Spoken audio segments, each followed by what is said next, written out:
السلام علیکم ورحمۃ اللہ وبرکاتہ۔ اگر آپ کو دنیا کی دین کی کوئی بھی پرابلم ہے، کوئی بھی ٹینشن ہے، کوئی بھی مشکلات ہے، آپ کوئی کام شروع کرنے جا رہے ہیں یا آپ نے کوئی کام شروع کر دیا ہے یا آپ کسی کام کے شروع کرنے کا ارادہ رکھتے ہیں، یا اگر آپ کوئی کام شروع کرتے ہیں لیکن آپ کو اس میں فائدہ نہیں ہوتا، نقصان ہو جاتا ہے، کہنے کا مقصد یہ ہے کہ دین و دنیا کی کوئی بھی پریشانی، کوئی بھی تکلیف اگر آپ کے سامنے ہے تو آپ اس وظیفے کو کیجئے جو میں آپ کو بتانے والا ہوں۔ انشاءاللہ اللہ کی ذات سے امید ہے کہ 100% آپ کو اس میں کامیابی حاصل ہوگی، اور جو بھی مشکل اور پریشانی آپ کے سامنے ہے انشاءاللہ اللہ کی ذات سے امید ہے کہ وہ مشکل آپ کی ختم ہو جائے گی۔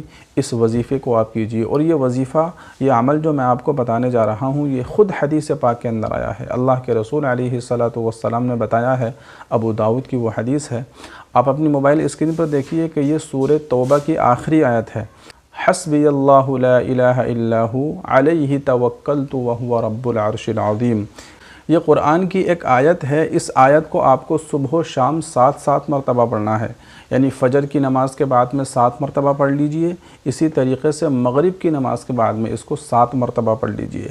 7 مرتبہ پڑھنے کے بعد پھر آپ کو اللہ تبارک و تعالی سے جو بھی آپ کے سامنے مشکلات ہے، اس مشکل کے لیے اللہ تبارک و تعالی سے دعا مانگنی ہے۔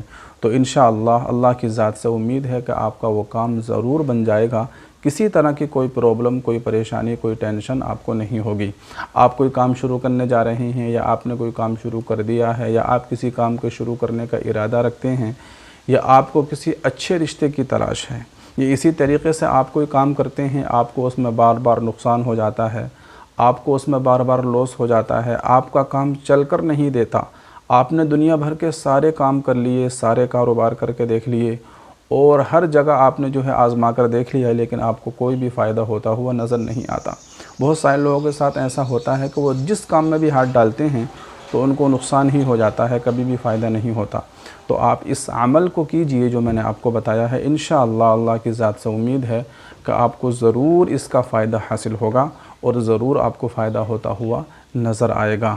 اور اسی کے ساتھ ساتھ آپ کو صرف وظیفے پر ہی اکتفا نہیں کرنا، بلکہ اس وظیفے کے ساتھ ساتھ آپ 5 وقت نماز کی پابندی کیجئے، ہو سکے تو تہجد کا اہتمام کر لیجئے، اور اپنی 5 نمازوں میں جو ہے دعائیں کیجئے، اور اگر ہو سکے تو 5 نمازوں میں اسی کو جو میں نے آپ کو بتایا، حسبی اللہ لا الہ الا ہو علیہ توکلت وہو رب العرش العظیم، 5 نمازوں میں اس کو 7 مرتبہ پڑھنے کے بعد اللہ تبارک و تعالی سے دعا کیجئے، اور خاص طور سے مغرب اور فجر کے بعد تو اس کام کو ضرور کیجئے، تو انشاءاللہ آپ کو بہت فائدہ ہوگا۔ تو کہنے کا مقصد یہ ہے کہ 5 نمازوں میں اس کو کر لیجئے، اور اس کے علاوہ بھی دن و رات میں جتنا زیادہ آپ اس کو پڑھیں گے، حسبی اللہ لا الہ الا ہو علیہ توکلت وہو رب العرش العظیم، جتنا زیادہ آپ اس کو پڑھیں گے تو اس کا فائدہ آپ کو اپنی زندگی کے اندر نظر آئے گا۔ تو اس کو کر کے دیکھیے، آزما کے دیکھیے، انشاءاللہ آپ کو بہت فائدہ ہوگا۔ اللہ تعالیٰ سے دعا ہے کہ اللہ تعالیٰ ہم تمام کی مشکلات کو آسان فرمائے۔ اس ویڈیو کو زیادہ سے زیادہ اپنے دوستوں کے ساتھ بھی شیئر کیجیے۔ السلام علیکم ورحمۃ اللہ وبرکاتہ۔